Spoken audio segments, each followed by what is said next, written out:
वक्रतुंड महाकाय सूर्यकोटि समप्रभ निर्विघ्नं कुरु मे देव सर्वकार्येषु सर्वदा।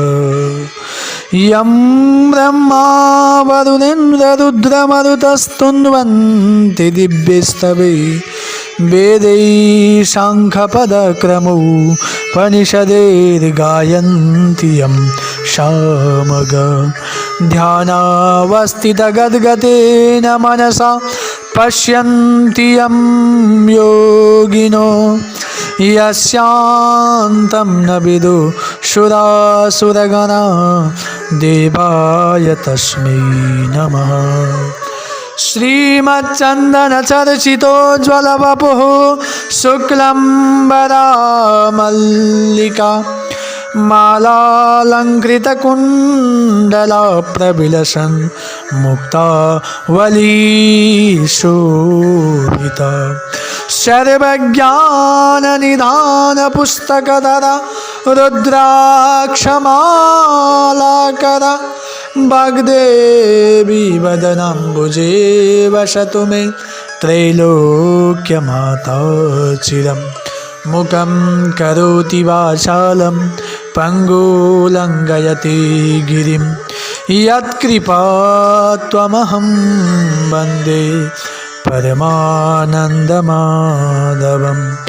नमो भगवते तस्मै व्यासाय मिततेजसे यस्याप्रसादात् वक्ष्यामि नारायणकथामिमम्।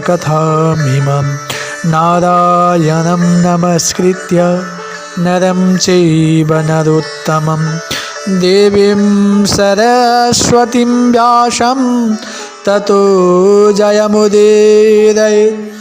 देवीं सरस्वतीं व्यासं ततो जयमुदीरये।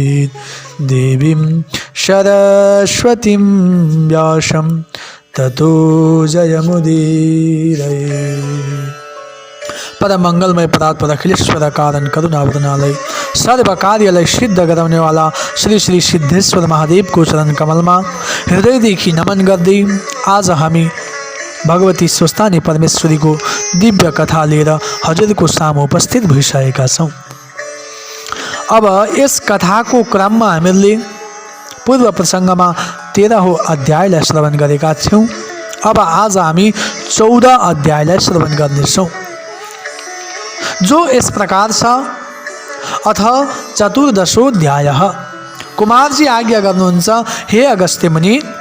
त्यसपछि पार्वतीले श्री स्वस्थानी परमेश्वरी को प्रसाद 8 रोटी 8 अक्षता 8 बेली पुष्प 8 पान 8 कुर्का सुपारी सगुन समेत, हे स्वामी अब मेरो तपस्या पूर्ण भयो। बाल्यकालदेखि नै हजुरलाई धाइरहेकी बल्ल इच्छा पूर्ण भयो भनी महादेवको हातमा प्रसाद दिई साष्टाङ्ग प्रणाम गर्नुभयो र हे आदि पुरुष श्री स्वस्थानी परमेश्वरी को व्रत को प्रभावले मैले हजुर जस्ता दिव्य स्वामीलाई प्राप्त गरे। म अरु केही विन्ती गर्दछु। यो संसारमा कोही दरिद्र छन्, कोही दुखी छन्, कोही पापी छन्, कसैका स्त्री छैनन्, कसैका पुरुष छैनन्। अतः यो व्रत प्रकाश गरी यो व्रतलाई प्रकाश गरी दिए सबैको कल्याण हुनेछ। यति माता पार्वतीले भनेको सुनि महादेव आज्ञा गर्नुहुन्छ, हे प्रिय तिमी धन्य रहेछौ। संसारका दुखी दरिद्रप्रति तिम्रो मनमा यस्तो दया रहेछ। अब यसको उपाय सुन। पहिले अश्वत्थामा ऋषिलाई डाक्न पठाई रसातल पातालमा पठाऊ। त्यहाँ उनले यो व्रत प्रकाश गरिदिनेछन्। यति महादेवले आज्ञा गरेपछि माता पार्वतीले अश्वत्थामा ऋषिलाई निमन्त्रण पठाई उनी आएपछि शिव पार्वतीलाई प्रणाम गरेर, हे भवानी शंकर मलाई के कामले डाक्नुभयो भनी सोधे। अनि पार्वतीले आज्ञा गर्दछिन्, हे अश्वत्थामा तिमी रसातल पातालमा जाऊ र त्यहाँ जो दुखी छन्, जो दरिद्र छन्, जो पापी छन्, जसका स्त्री छैनन्, जसका सन्तान छैनन्, तिनलाई यस्तो विधिले यो व्रत गराऊ भनी आफूलाई विष्णु भगवानले उपदेश गरे चाहिँ सारा व्रत विधिहरू बताइन् र जाने बिदा दिन्।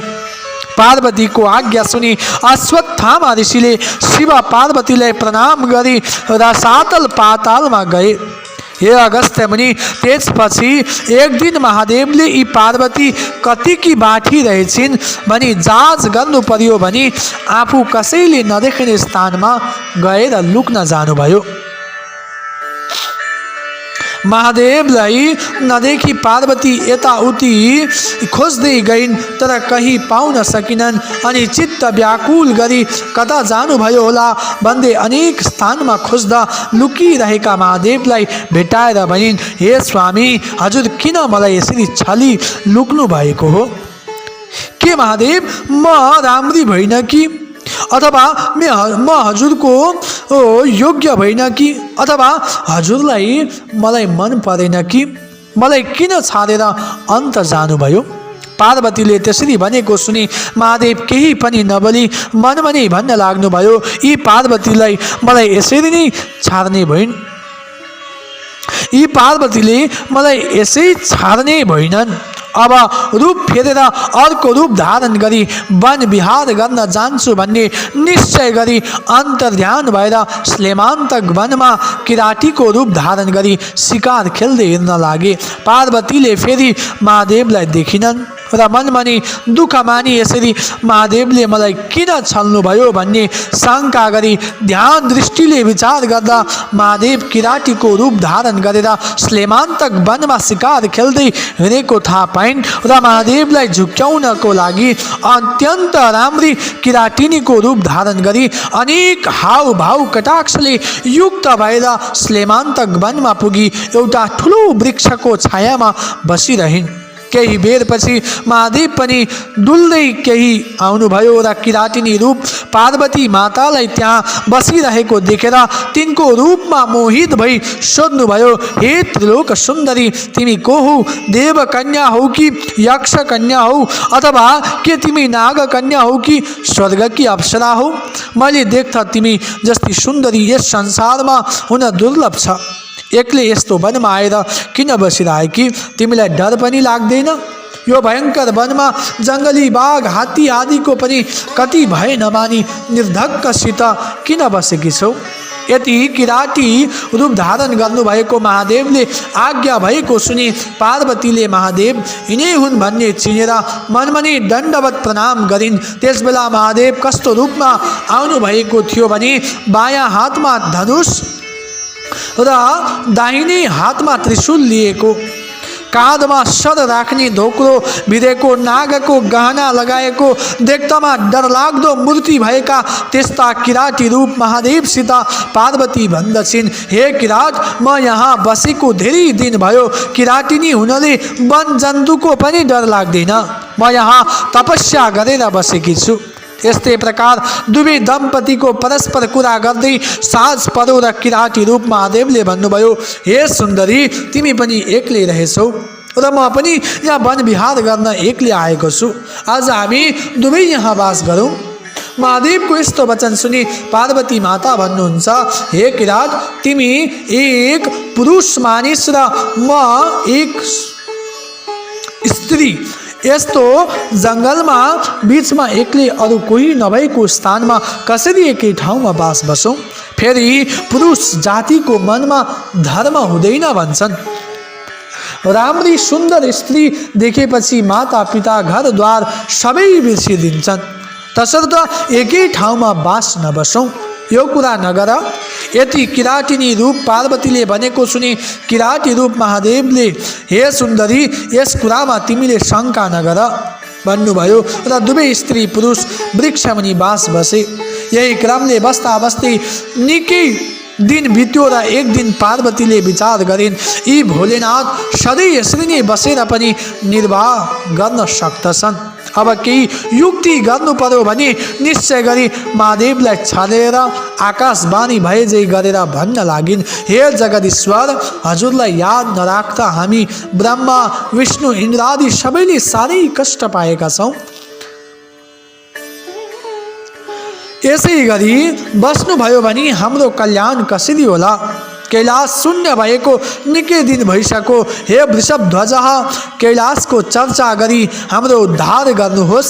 यस्तो आकाशवाणी भएको सुनि यो कसको उपर भनेको होला?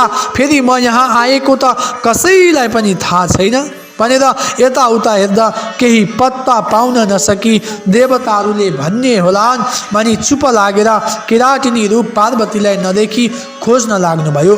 अनि पार्वती पनि केही थाहा नपाए चाहिँ गरी फलमूल वृक्ष टिपेर खान लागेकी थिइन्। किराती रूप महादेव त्यहीँ पुगेर, हे सुन्दरी, तिमी कता गएकी थियौ? मैले तिमीलाई खोज्दा कहीँ पाउन सकिनँ भन्नुभयो। अनि पार्वती माता भन्नुहुन्छ, हे किरात,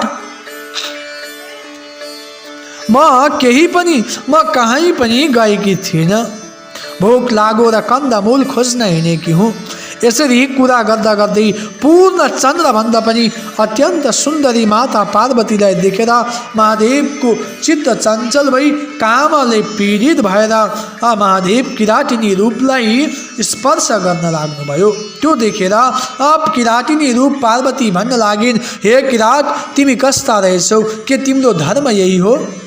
मैले त श्री महादेव बाहेक अरू कसैलाई पनि स्वामी स्वीकार गर्ने छैन भनी प्रतिज्ञा गरेर यस वनमा आई अनेकौं दिनदेखि तपस्या गरेर बसेकी छु।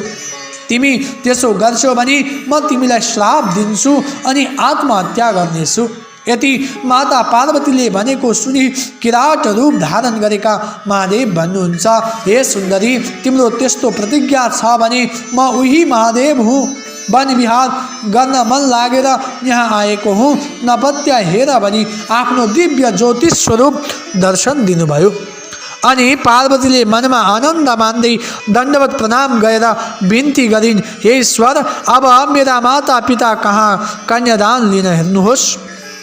यति सुनेर हुन्छ भने किराटिनी रूप पार्वतीको पछि लागेर गए। केही बेरमा हिमालय पर्वतका घर पुगे अनि महादेवले यिनी त पार्वती रहेछिन् भन्ने ज्ञान भयो र मलाई छली आफ्ना माता पिता कहाँ ल्याइन्।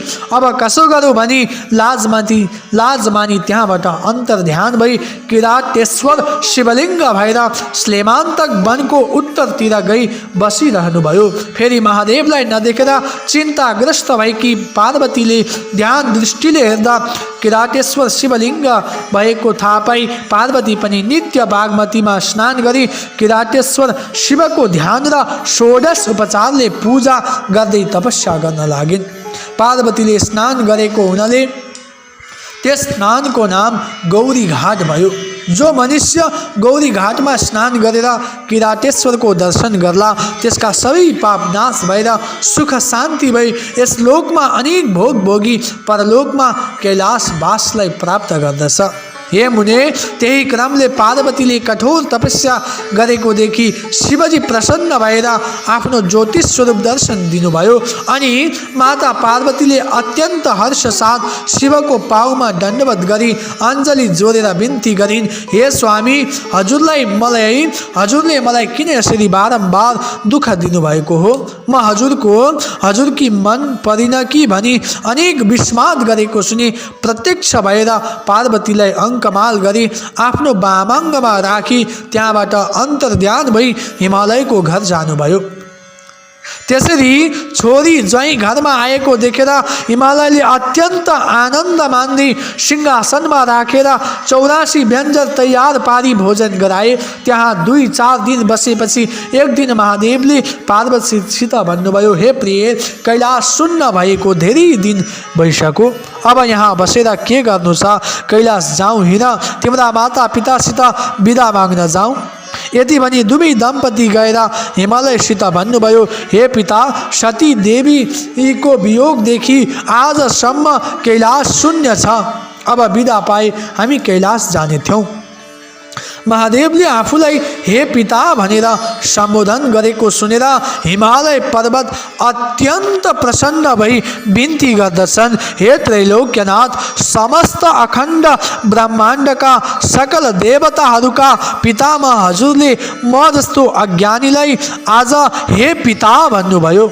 म अत्यन्त प्रसन्न भएको छु। अब मेरा समस्त अज्ञानहरू नाश गरी तपाईँले स्वच्छ ज्ञानको प्रदान गर्नुहोस्। सदैव हजुरको भक्तिमा मेरो चित्त लागिरहोस्। हे शशिशेखर, पहिले पूजा गर्दछु भनी छोरी ज्वाइँ दुवैलाई नाना वस्त्र अलङ्कार पहिराई सिंहासनमा बसाली 16 उपचारले पूजन गरे। भोजन गराई अञ्जली जोडेर स्तुति गर्न लागे। हे भवानी शङ्कर, जस्तै समुद्रको घरमा लक्ष्मी नारायण बस्दा समुद्रलाई आनन्द भयो थियो, त्यस्तै तपाईँ दुवैजना मेरो घरमा बसिदिनले मलाई आनन्द भइरहेको छ। हे ईश्वर, हजुर कस्ता भने आफ्नो मायाले यो समस्त ब्रह्माण्डको व्याप्त भएर रहने यस्ता हजुरलाई कोटि कोटि नमस्कार छ। फेरि समुद्र मन्थनमा निस्केको कालकूट विषले संसार दग्ध हुन लाग्यो र हजुरले त्यो विष कण्ठमा राखी रक्षा गर्नुभयो र नीलकण्ठ नाम रह्यो। यस्ता हजुरलाई म कोटि कोटि नमस्कार गर्दछु। हे विश्वम्भर, आफूले सृष्टि गरी आफै संहार गर्ने यस्ता हजुरलाई म नमस्कार गर्दछु। हे परब्रह्म, त्रिपुरासुर दैत्यलाई मार्दा हजुरको रथको अवयवहरू कस्ता थिए भने पृथ्वी नै रथ, 4 वेद रथका घोडा, चन्द्र सूर्य रथका पाङ्रा र ब्रह्मा सारथी, सुमेरु पर्वत धनु, शेषनाग तादो र विष्णु भगवान बाण गरेर मार्ने यस्ता हजुरलाई म कोटि कोटि नमस्कार गर्दछु। हे युगनायक, ब्रह्मा पनि हजुर नै हो, स्थावर जङ्गम पनि तपाईँ नै हो, यमक हो पनि यम तपाईँ नै हो, नारायण स्वरूप पनि तपाईँ नै हो, सत्व रज तम त्रिगुण पनि तपाईँ हो, जीवन र मृत्यु पनि हजुरकै स्वरूप हो, देवताका देवता महादेव पनि तपाईँ नै हो, अनाथका नाथ पनि तपाईँ नै हो, विश्वरूप पनि तपाईँ नै हो, अष्टवसु र 12 आदित्य पनि हजुर नै हो, दिक्पाल पनि तपाईँ नै हो, सम्पूर्ण ब्रह्माण्डका प्राणीको हृदयमा बसी पाप पुण्यको साक्षी भइरहेको पनि तपाईँ नै हो। हे शम्भु, हजुरको महिमा वर्णन गर्न शेषनाग र सरस्वती र ब्रह्माले पनि नसकेको मले कसरी गर्न सक्नेछु। यसरी हिमालय पर्वतले स्तुति गरेको सुनि महादेव अत्यन्त प्रसन्न भएर हँसिलो मुख पारी, हे गिरिराज, तिम्रो श्रद्धा भक्ति देखेर म अत्यन्त प्रसन्न भए। सदैव मेरो भक्तिमा चित्त लगाई अन्त्यमा कैलाश पद प्राप्त गर्नेछौ। अब हामी जान्छौँ भने हिमालय पर्वत र मेनकासित विदा भई महादेव र पार्वती आफ्नो वाहन सारेमा आरूढ भएर महादेवले माता पार्वतीलाई वामङ्गमा लिई कैलाश पर्वतमा गएर प्रमथगण सहित भई आनन्दले रहँदा भए। इति श्री स्कंद पुराणे केदार खंडे माघ महात्म्ये कुमार अगस्त्य संवादे श्री स्वस्थानी परमेश्वरी व्रत कथायां शिव पार्वती कैलाश प्रवेश नाम 14दशोऽध्यायः। इसी को साथ आज को इस दिव्य कथालाई महादेव को चरण कमल में समर्पण गर्दै हामी कथालाई विश्राम दिनेछौँ। यसरी नै हाम्रो यस कथालाई स्वस्थानी परमेश्वरी को कथालाई श्रवण गर्नको लागि तपाईं सत्संग मञ्च च्यानलमा जोडिनु होला।